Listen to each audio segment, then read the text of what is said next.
Good morning students. Last जो हमारा topic चल रहा था कॉम्प्लेक्स नंबर,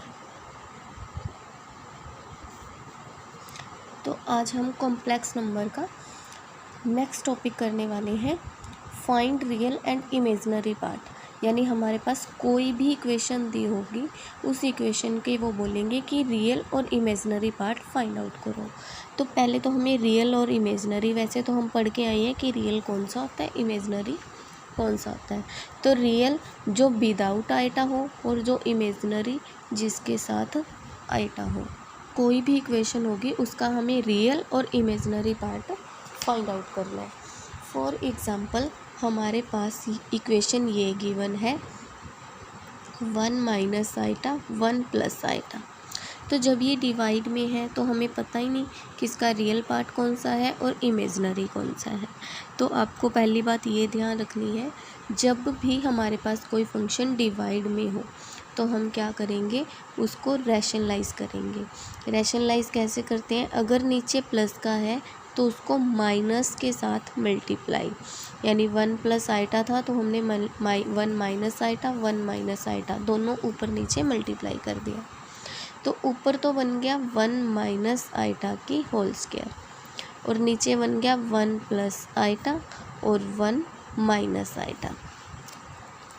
तो इसको खोलेंगे a माइनस बी की whole square, A square plus B square minus 2ab divide by a plus B A minus B, A square minus B square. तो हम इसकी ही वैल्यूज़ पुट करेंगे। 1 को तो 1 लिख दिया, आइटा स्क्वायर की वैल्यू पुट की -1, 2 आइटा हमारे पास सेम ऐसे का ऐसे ही रहेगा। सेम ऐसे 1 तो 1 ही आ गया, आइटा स्क्वायर की value iota square equal to होता है -1 के।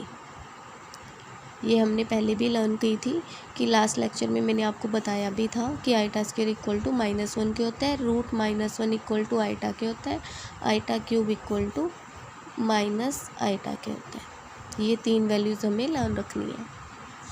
तो 1 से 1 कैंसिल, क्या बच गया 2 आइटा डिवाइड बाई 2, 2 से 2 कैंसिल।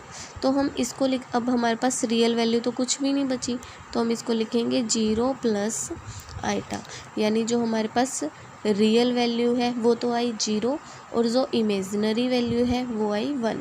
आइटा नहीं लिखना होता, जो इसके आगे कांस्टेंट टर्म होती है वो लिखनी होती है, इसका कोफिशिएंट। तो ये हमने रियल और इमेजिनरी पार्ट फाइंड आउट करने थे। ये सॉरी यहाँ पे माइनस था तो यहाँ पे माइनस आएगा, इसलिए यहाँ पे -1। कोई भी इक्वेशन दी हो उसको रैशनलाइज करके, ज़रूरी नहीं है हर सम में रैशनलाइज होगा, वो हर सम की स्टेटमेंट पे डिपेंड करता है कि वो प्लस होगा माइनस होगा रैशनलाइज होगा। डिवाइड में है कोई फंक्शन तो हम उसको क्या करेंगे, रैशनलाइज। जैसे हम और सम देखते हैं, जैसे हमारे पास है 3 + 2 आइटा और है 2 माइनस आइटा। अब यहाँ पे तो कुछ भी डिवाइड में नहीं है ना, तो हम इसको क्या करेंगे, पहले दोनों की मल्टीप्लाई करेंगे। सॉल्यूशन में क्या करेंगे, 3 + 2 आइटा और 2 माइनस आइटा। हमने इसके फाइंड करने हैं, find real and imaginary part. 3 की 2 से मल्टीप्लाई करेंगे 6, 3 की आइटा से करेंगे -3 आइटा, 2 की इससे करेंगे +4 आइटा, इसकी करेंगे 2 आइटा के। यानी पहले 3 की 2 के साथ की, फिर 3 की इसके साथ, फिर 2 की इसके साथ की, 2 की आइटा के साथ। अब 6 अकेला ही है, यहाँ पे 6 लिख दिया, माइनस प्लस माइनस, 4 में से 3 कट करेंगे तो प्लस आइटा बचेगा और माइनस आइटा स्क्वायर की वैल्यू होती है -1, इसीलिए ये प्लस हो गया। 8 और 2 6 और 2 8। तो यहाँ पे जो रियल वैल्यू है वो आ गई 8 और जो इमेजिनरी वैल्यू है वो आ गई 1, क्योंकि आइटा के आगे प्लस का साइन है और कुछ भी नहीं है, इट मीन्स क्या है 1। तो ये हमारा आंसर। जैसे हमने लास्ट में तो डिवाइड में था तो इस तरीके से किया, यहाँ मल्टीप्लाई में था तो इस तरीके से किया। यानी हर सम की स्टेटमेंट डिपेंड करती है कि हम उसका रियल और इमेजिनरी पार्ट कैसे फाइंड आउट करेंगे। नेक्स्ट सम हम फिर वही रियल और इमेजिनरी पार्ट अलग अलग करके दिखाएंगे। अब फिर हमारा फंक्शन किस में है, डिवाइड में। तो हम क्या करेंगे, 3 + 4 iota divide by 2 - 4 iota. Rationalise करेंगे, 2 माइनस था तो हम इसको प्लस का करके ऊपर तो दोनों की मल्टीप्लाई और नीचे a minus B A plus B किसके बराबर होता है, a² माइनस b²। ये हमारे पास आइडेंटिटी होती है a minus B A plus B equal to होता है a² माइनस b²। ये हम यूज़ कर रहे हैं। इसकी मल्टीप्लाई करेंगे, 3 × 2 = 6, 3 की 4 से करेंगे, 3 × 4 = 12, यानी पहले 3 की 2 से की फिर 3 की 4 से। अब ऐसे ही 4 की 2 से करेंगे, यहाँ पे आइटा आएगा 8 iota plus 4 × 4 = 16 iota square divide by 2 × 2 = 4 minus 16 iota square, क्योंकि 4 की स्क्वायर की 16, आइटा की स्क्वायर करेंगे आइटा स्क्वायर। 6 प्लस दोनों ऐड हो जाएंगे, क्योंकि इसके साथ भी आइटा इसके साथ भी, जैसे हम x + x को ऐड कर सकते हैं, y + y को ऐड कर सकते हैं, सेम ऐसे आइटा और आइटा को। तो ये 20 आइटा माइनस 16, माइनस क्यों हो गया, क्योंकि आइटा स्क्वायर की वैल्यू होती है -1। 4 + 16, आइटा स्क्वायर की वैल्यू -1, इसीलिए ये पॉजिटिव। 6 में से 16 माइनस करेंगे तो -10 प्लस 20 आइटा, नीचे आ गया 20।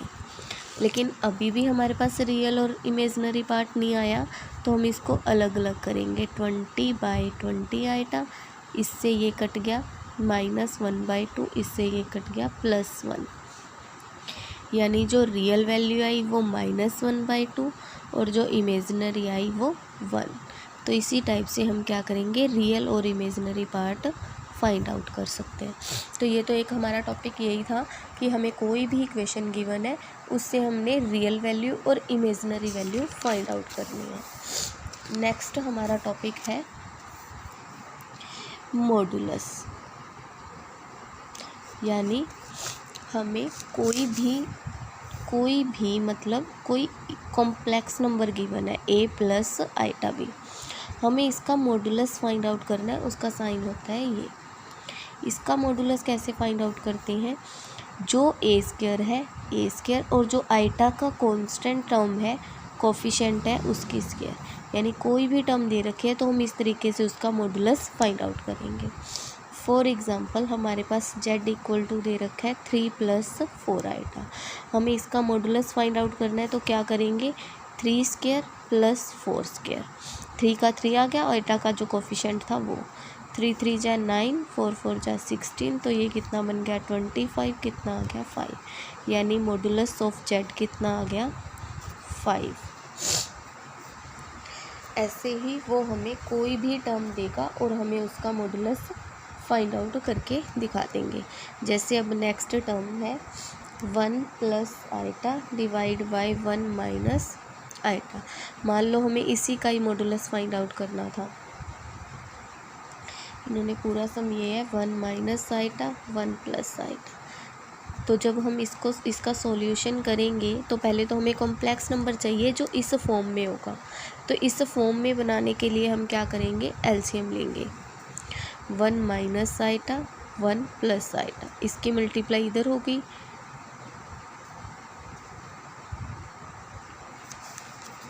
इसको खोलेंगे a² + b² + 2ab माइनस इसको खोलेंगे a² + b² - 2ab, ब्रैकेट में रखेंगे क्योंकि माइनस है, अंदर साइन चेंज करेंगे। तो यहाँ पे क्या बनेगा, a² - b², अभी पीछे आइडेंटिटी भी बताई थी। 1 - 1 क्योंकि आइटा स्क्वायर की वैल्यू पुट कर दी, 2 आइटा माइनस यहाँ पे 1, ये क्या होगा -1, फिर ये प्लस ही हो जाएगा। आइटा स्क्वायर = -1 होता है, बार बार यही चीज़ बता रहे हैं, +2 आइटा डिवाइड बाय 1 + 1। अब इस 1 से ये 1 कैंसिल, इस 1 से ये 1 कैंसिल, दोनों ऐड हो जाएंगे, 4 आइटा डिवाइड बाय 2, इससे ये कैंसिल, तो हमारे पास बन गया ये, यानी जो z आया वो क्या आया 2 आइटा। इसको हम लिख सकते हैं 0 + 2 आइटा। इसका मॉडुलस फाइंड आउट करना है तो हम लिखेंगे z modulus 0 square plus 2 square, 0 की स्क्वायर 0, 2 की स्क्वायर 4, तो ये बन गया 4, इसका रूट क्या आया 2, यानी जो जेड मॉडुलस था वो किसके इक्वल आया 2 के। तो हम ऐसे कोई भी इक्वेशन दे रखी है पहले उसको सॉल्व करेंगे, फिर उससे हम कोई कॉम्प्लेक्स नंबर फाइंड आउट करेंगे, फिर उसका मॉडुलस फॉर्मूले के अकॉर्डिंग फाइंड आउट करेंगे। हम एक सम और कर लेते हैं जिससे कि हमें मॉडुलस थोड़ा और क्लियर हो जाएगा। जैसे हमारे पास कोई Z1 दे रखा है 2 + 3 आइटा, Z2 दे रखा है 4 + 5 आइटा, मैंने अपनी तरफ से कुछ भी डिजिट ले ली। तो हमें वो बोल रहा है Z1 + Z2 का मॉडुलस फाइंड आउट करो, ये फाइंड आउट करना है हमें। तो सबसे पहले हम क्या करेंगे, Z1 + Z2 फाइंड करेंगे। Z1 की वैल्यू 2 + 3 आइटा प्लस इसकी वैल्यू 4 + 5 आइटा, 2 + 4। अब रियल और रियल ऐड करते हैं, हमने एडिशन और सब्ट्रैक्शन में सीखा था। 3 + 8 आइटा। अब हमें इसका मॉडुलस फाइंड आउट करना है, तो हम क्या करेंगे, 6 स्क्वायर प्लस 8 स्क्वायर कितना होगा 36 + 64, ये बनेगा 100 और 100 का रूट कितना होगा 10।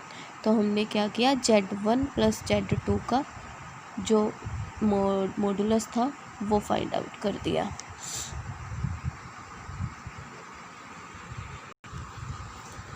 तो हमने पहले क्या क्या सीखा था, कॉम्प्लेक्स नंबर का रियल और इमेजिनरी पार्ट फाइंड आउट करना, रियल जो विदाउट आइटा है और इमेजिनरी जिसके साथ आइटा है। तो हम उसको ऐसे ही तरीके से स्टेटमेंट के अकॉर्डिंग सॉल्व करके रियल पार्ट को अलग कर देंगे, इमेजिनरी को अलग। सेम ऐसे ही डिवाइड में था, तो हमने पहले रैशनलाइज किया, उसको सॉल्व किया, रियल को अलग कर दिया, इमेजिनरी को अलग। सेम ऐसे ही हमने मॉडुलस फाइंड आउट किया। मॉडुलस का क्या था, जो ए स्क्वायर है और जो बी स्क्वायर है, यानी मॉडुलस फाइंड आउट करने का ये हमारा फॉर्मूला। कोई जेड दिया था, ए की वैल्यू होगी और 4b की, ए स्क्वायर प्लस बी स्क्वायर, उसकी वैल्यू पुट कर दी तो जेड मॉडुलस आ गया। स्टेटमेंट के अकॉर्डिंग ये हमारे पास कॉम्प्लेक्स नंबर नहीं था, लेकिन हमें इसका मॉडुलस फाइंड आउट करना था, तो पहले हम इसका कोई कॉम्प्लेक्स नंबर फाइंड आउट करेंगे सिंगल, जिसको हम जेड नाम दे सकें। तो हमने पहले इसका एलसीएम लेके सॉल्व किया, इधर स्क्वायर हो गया इधर स्क्वायर, स्क्वायर का फॉर्मूला खोला, उसको सॉल्व किया, तो हमारे पास 2 आइटा बचा। 2 आइटा को हम क्या लिखेंगे, 0 + 2 आइटा, तो 0 की स्क्वायर प्लस 2 की स्क्वायर, इसको सॉल्व करेंगे तो जेड मॉडुलस आ गया। सेम ऐसे ही Z1 और Z2 कोई 2 नंबर दे रखे थे, उसका मॉडुलस फाइंड आउट करना था, तो पहले दोनों को ऐड किया और फिर उसका मॉडुलस फाइंड आउट किया। तो इस तरीके से हम मॉडुलस को भी फाइंड आउट कर सकते हैं, रियल और इमेजिनरी पार्ट को भी। Thank you.